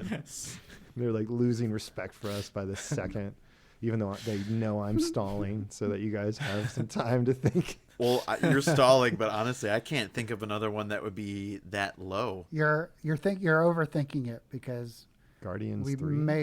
may have just been talking about it for the past Are you hour and a serious? Oh, is it really? Wow. Oh, It's this movie? Oh, wow. half. Brave New World. No way. Captain So America it's- 4 taking Yeah. the hit. Wow. So Quantumania is at 46%. That's not fair. Eternals is at 47%. That's fair. Brave New World 48%. Is this really that bad? It's just disappointment. I think. Marvel's at 62%, and Thor and Love and Thunder is at 63%. Wow. So Marvel's is worse than that, and I think this movie is being punished for audiences Recency. feeling jerked around. Yeah. I think everybody was like so beat down and worn out from mediocre properties, both in the films, but also especially on Disney Plus. And then Daredevil, Wolverine got people excited again, and now there's this, and I think Right. it lost a ton of points just because of its placement. Right. So the next question is, I got to pull this one up. Good questions. There's probably about 7 characters, I believe, that are they're characters that were replaced by a different actor. So 2 Oh. actors played the same character. Oh, Okay, so War Rhodey. Yeah, War War Machine. Machines. Yep. Captain America. No. The Hulk? The What? Hulk. Yes. You mean like it's not the exact? It has to be the same alter ego. It's not got to be just- the same character, just a different actor. Right. So Black Okay. Panther's out as well. Then yeah. That's correct. Yeah. Right. Okay. Thaddeus you got Ross. Thaddeus Ross. Yep. Oh yeah, Ross. Good call. That's 3. Yeah. Those are the easiest ones. The other ones are going to be slightly hard. It's like background actors. Who else did they replace? Wait, did you say what, Don Cheadle and Yeah, War Yeah. Machine. Yeah. Yeah. And we said Bruce Banner. We got the Hulk. Mhm. Okay. Oh boy, we should be better at this. I know. I'm thinking of too many main characters. So there's one that's going to be kind of there's 2 more, and this one's going to be kind of hard. Can you give us like phase? Maybe? It's a she. Okay. I don't know which phase. It's a she, and she was part of she's a minor character, part of a 3-movie series. Is it like one of the Guardians supporting cast, kind of? No, Okay. he had a standalone movie. He did? It's this character that's the main character Oh. in the movie that she was replaced in. Uh-huh. So it was like Iron Man or Yeah, Thor or Spider-Man. Anybody? Was it like a love interest? Maybe. No. Boy. Oof. This is brutal. I can't think of anybody else right now. Yeah, this is really embarrassing. Yeah, you're stumping me This on one's this one, very Matt. difficult. This is a Did we good watch This one. one is Cassie Lang. Oh, Ant-Man of series. course. It was different actresses played her in Endgame, and Of then course. when they made her a bigger part, Yeah. changed to Quantumania. Forgot about that. Right. Who Yeah, else that is was on a that list little then, Matt? Because that's awkward. only number 4, right? What was There's that? one more. Was that woman from Lost? No, It was she the was. woman. She was the Wasp. She was. Yeah, Evangeline Lilly. that's Yeah. Evangeline. She was a different superhero character. We're talking about Scott Lang's daughter, Ant-Man's kid. Yeah, she had a big part in Quantumania. Mm-hmm. Well, actually, there's two more. One, it is technically a replacement, but his replacement was just used sparingly. He's a villain. Ooh, Was it's Red in- Skull. Oh, Red Skull. Red Skull, Damn yep. it. Yeah. Yeah, because Ross Different. Marquand is his voice in, yeah. Good. And then this person is a side character in another. How can I give this a hint?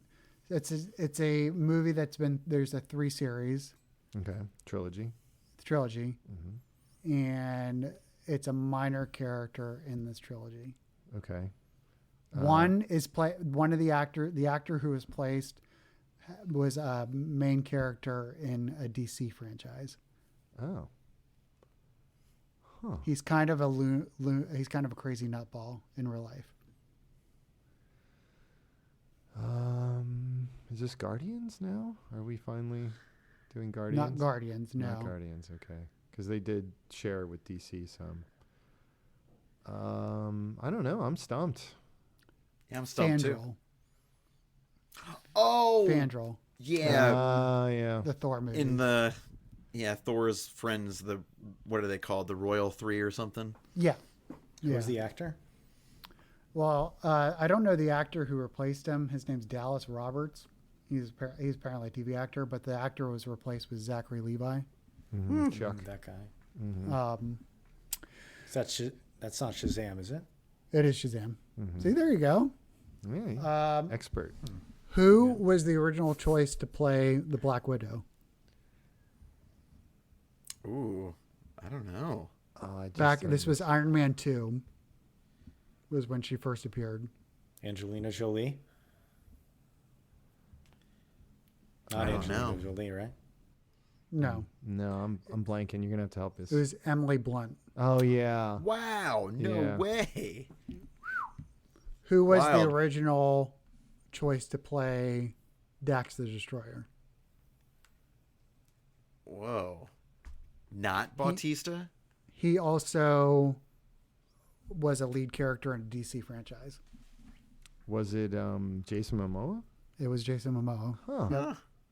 I think he would have been good. I mean, Yeah. I like Dave Bautista. I think he was better, but I think he would have been a good Drax. Well, whenever would've it's had his to time. Oh, sorry. Change Go the ahead. character. I think They to would have, yeah, fit him better. But yeah. yeah. But physically, and I think he's got the comedic chops for it. When it's his time in the DC Gunverse, I'm really excited for Momoa to play Lobo Mm-hmm. because I just think that's perfect, spot on casting. Yeah, In the that's a DC? little overdue. Yeah. Yeah. Okay, so now we're going to go to box office. This is domestic box office. Name the top 5 domestic box offices. Spider-Man 3, No Way Home. Endgame, No Way Home number 2, Endgame number 1, Infinity Infinity War, War. number 4. The first Avengers? No, Civil War, no, Iron Man. Guardians 2. no. Did we already say Black Thor? Panther? You did say Black Panther, yeah. Okay. Thor. Oh no, you didn't. You did not Black say Black Panther, yeah. Black Okay. Panther is Of number course, 3. Yeah. So you got one more. One more heavy hitter, huh? Wakanda Forever. No. I feel like it's not a good one. I feel like it's one that just benefited, like Captain is it Marvel. Age of Ultron? No.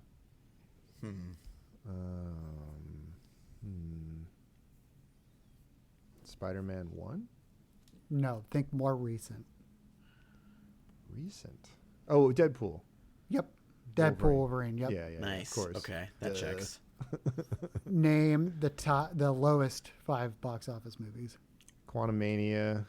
The Eternals. Quantumania. Black Widow. No, actually, Quantumania is not on here. Okay, Black Widow. Wow. Marvels. Black Widow is not on here. It barely got a release, right? Like it was like COVID. Yeah, movie. I thought it was a small release. The Eternals. Eternals is number 3. Incredible Hulk. Number 2. So unfair. I love that movie. Same. So I was like, much better. wow. It is. It's real. It's actually much better than I thought it was. People it was. crap on that movie all the time, and I just don't get it. When I saw it, I was like, "This is great," and people were like, "Oh, it's terrible." I remember that summer because it was like, boom, here was Iron Man, and then boom, here was the Hulk, and then boom, there was the Dark Knight. 2008 was a great year. Yeah. Great year. How many more do we have? You said. What did you say? You said Lowest Incredible box office. Hulk. Okay, yeah, Hulk, And the Eternals. Eternals, and the Eternals. Yeah, so you got 3 more. Thor Dark World. No, Ant-Man 2 are actually kind of surprising. 1 is not. Captain America. Yep. First Avenger. Yeah, Really? Wow. I didn't like that movie. I'm just Yeah, I surprised remember it did you that telling me poorly. Yeah. That was number 4. Okay. Well, it's coming off the back, I think, of Incredible Hulk, right? So again, momentum is even that early was so critical for the MCU. So I bet if you look at the chart, you would be less surprised at low box office based on placement. Mm-hmm. So it's not any of the Spider-Mans. Guardians 3, I think, took a bit of a hit. Got a bad rep early, but still enough pull. I think it made enough. Yeah. Yeah, exactly. I'm really surprised Black Widow isn't in there. That might be with an asterisk, just because of its release time. How about Thor: Love and Thunder? Nope. Did we say Eternals? You did. That was a One- long movie, which really hurts the box office. Yeah. 1 was also listed in the lowest Rotten Tomatoes score.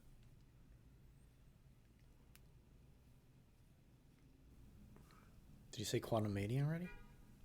Yeah, but that's not on there. How am I already blanking what was on that list? It's It's somewhat recent. too early to get the Captain America final tally. Yeah, I right? didn't include Yeah, I didn't include Brave New World. So not that recent. I don't know. What are we missing? Something we blocked out. We got 1 is a single. It's a first one of a franchise of a 3 trilogy, Right. and then the other one is a sequel. So Thor or Neither of them are none of them are original Avengers. oh, you said recent, right? What are we missing, guys? Shoot, Doctor Strange doesn't have 3 movies, does he? Is No. Multiverse of Madness one of them? Nope. Good guess. I don't know. You're gonna have to tell us, I think. Yeah. Number 1, or I'll give you number 5 is Ant-Man, the original Ant-Man. Unfair. Unfair, And then yeah. the Agree. the lowest of all time is the Marvels. Fair. That's the one I was. That checks. Fair. I did not like that movie. Yeah, fair. No argument. It's the only movie that had not grossed $100 million in box office. Ouch. So And it wasn't yeah. cheap either. it was not cheap. Didn't look it, that's for sure. Yeah, I wonder how much of that was Brie Larson just being kind of Brie Larson. Yeah, she kind of like didn't sell the movie No. and was kind of shitting on comic book fans. Yeah. So, yeah, that always a could good be. idea. This is the last one. I think original Steve is going to know this one. So for IMDb, when you look up an actor, there's like a known for. There's 4 movies that they're known for. What are the 4 that IMDb thinks Harrison Ford is known for? The Fugitive, Fugitive is one of them. Yep. Wow, nice. Indiana Jones, Which one? The Temple of Doom, No. Raiders of the Lost Ark, Yeah. That's 2. Star Wars, Which one? Empire, No. New Hope. Yep. New Hope. And then you got one more. This one's difficult. This one is one of his dramas. What Lies Beneath? No. Ooh, That's a It's good an one. awesome good movie, guess though. though. I like that movie. Yeah. It was in 1985, released in 1985. Let's see. That was Is that before he Presumed was. Innocent or something? What is it? Presumed Innocent? No, that? but you're kind of like on the right track. That kind of genre? Was it Yeah. Clear and Present Danger? No, this was No. that was later. Okay. And The Fugitive. Those were later. This might have been like an Oscar movie. I'm not positive. Is it Air Force One? No, No. I wish. Yeah. I love that movie. Oh, what was that movie? Wait, not Sabrina. He was in like a real intense drama. Oh gosh, what was Where the he name? loses his mind or something, right? And he like... That was one. I don't know. I've never seen this movie. I've heard of it, but never seen it. Regarding Henry? No, Oh, great guess though. but yeah, that was a good guess. That should be. That's up the there. one I'm thinking of, right? Where he's like an asshole, yeah, I but then think he has an so. accent. Yeah, yeah. That was the one I think I was picturing as well, but I couldn't remember. I couldn't piece enough together. I don't know. It is a movie, 1985's Witness. Witness. Yeah. Witness. Witness. All right. And that is Matt Bachman's trivia. We all suck. All Fantastic. right. Well done. Well done. Yeah. Yeah. Good question. Good questions, Only Matt. winner very was good. the host of the trivia there. Yeah. Yeah. A 10 out of 10. just a 10 out of 10 from Matt. Modestly. Just a 10. Lost some points. Yeah. All right. So I think that about does it for this episode. Bit of a long one, but that's because we had a stacked cast for you. Any questions for the audience to answer while you guys are thinking of yours? I will say my question is this a good film? I feel like that's something that you want to answer with a yes or a no, but it's hard to just choke one out. You know, it's hard not to qualify. That's what she said. Why would she say that? Anyway, all right. It's hard to choke one out. All right, so- I'm sorry. Out? I don't know. I'm going to send you some books, buddy.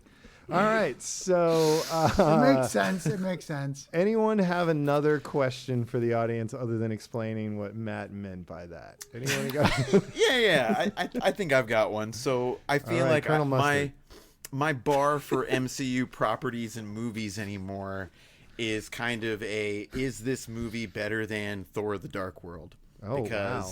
Because that movie, despite it being a low point in the MCU when it came out, it still was relevant to Endgame in a very big way. It also introduced one of the Infinity Stones, the Reality Stone, and then it still had moments that you got to call back to that Thor got to experience in how he didn't really get to say goodbye when he lost his mom.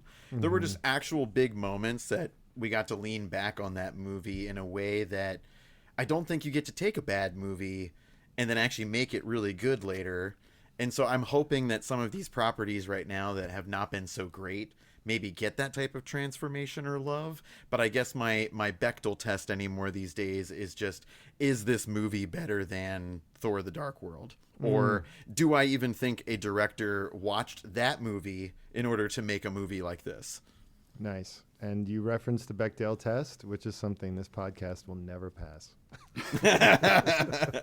And I don't know if this movie passed either. I mean, Yeah. I there don't weren't think really any female characters anyway. it Yeah. didn't pass too many tests there. All right. So anyone else have a question that they'd be curious from the audience to answer? What's everyone? Oh, go ahead. You can go ahead, Matt. I was going to say what I want to know what people's favorite movie theater snack is. So he can try them. He can discover. I can If try- you're yeah. international, tell us now so he can fly out there for the next terrible film and just snack on it in a giant, weirdly shaped popcorn box full of whatever you Yeah. guys eat there. Great question for the audience. I want to. I want to know. I'm sure you do. That was all very sincere. We need That's to what bring makes all it of funny. we need to bring all of our favorite snacks to Matt's movie when we go to the premiere. Right? And, well, what is everyone's thoughts on the soda machine where there's like 100 options? I think I get so excited when I see one of those. Same. Yeah, Matt is my favorite snack. All right, co-host.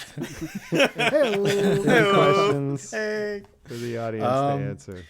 Which one of these characters would you do a spin-off series for, if Yeah. you could? Yeah, that's Because we we threw out some mentioned ideas. a lot about yeah. we talked a lot about how there didn't seem to be one driving main character besides the Harrison Ford character. But yeah, would it be a series? Would it be a movie? Or something else? Something, a T-shirt. A T-shirt, A slushy or flavor. maybe a novel, a video game. Box of chocolates. All right. So as always, thank you to the people who made the film. And all the MCU stuff, right? Obviously, without them, we have nothing. It's easy to tear it down. They put a lot of hard work into this, especially the editors, I think, and the second team shooting pickup footage, the ADR people. We really appreciate all that hard work. Thank you to the listeners. And of course, thank you to our guests. I really appreciate Matt Bachman coming in again, talking about his more interesting projects coming up. And of course, Steve Custer, or as I like to call him, the alternative rock band Guster. Thank you for coming in. Stay away from those like and subscribe buttons. You can reach the show at DontEncourage@gmail.com. You can flame us on YouTube in the comments. You can find us on Instagram and the remains of Twitter. Check out the show notes for more information. I'll try to put in some stuff to find our guests elsewhere if you want to learn more about their interesting work. And we will see you next time. Take care, everybody. Bye. Thanks, y'all. Cheers.